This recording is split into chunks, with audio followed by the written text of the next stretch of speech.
दर्शक हो नमस्कार शुभ सकाळ। आज 9 ऑगस्ट क्रांती दिन या दिवशी उजनी अपडेट काय असणार आहे ते आपण पाहणार आहोत। आज सकाळची उजनी अपडेट देत असताना आपल्याला खरं तर दिलासादायक बातमी आहे, कारण उजनी धरणातून जो विसर्ग सोडला जातोय तो आपल्यासाठी खूप महत्त्वाचा आहे। आणि आज 9 ऑगस्ट रोजी सकाळी 6 वाजता उजनी धरणातून सोडला जाणारा विसर्ग किती आहे आणि दौंडची आवक किती आहे हे आपण या व्हिडिओच्या माध्यमातून पाहणार आहोत। तर दौंडची जी विसर्ग आहे तो दौंडचा विसर्ग हा कमी झाला आहे, तो 12,640 क्युसेक्स इतका झाला आहे। आणि धरणातून जेवढी आवक जाते बाहेर, धरणातून पाणी सोडला जातो विसर्ग, तो सुद्धा महत्त्वाचा आहे।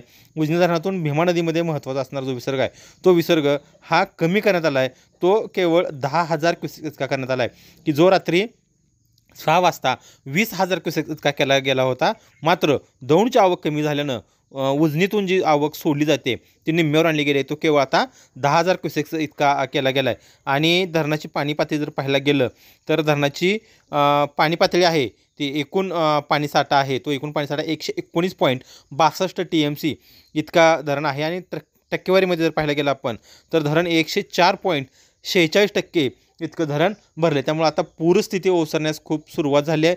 जे नदीच्या पात्राच्या बाहेर पाणी आलं होतं ते पाणी नदीच्या पात्रामध्ये जाण्याची आता शक्यता आहे। आणि हळूहळू नदीचा पाणीपातळी थोडीफार वाढलेली असेल, मात्र ती पूरजन्य परिस्थिती मात्र राहणार नाही।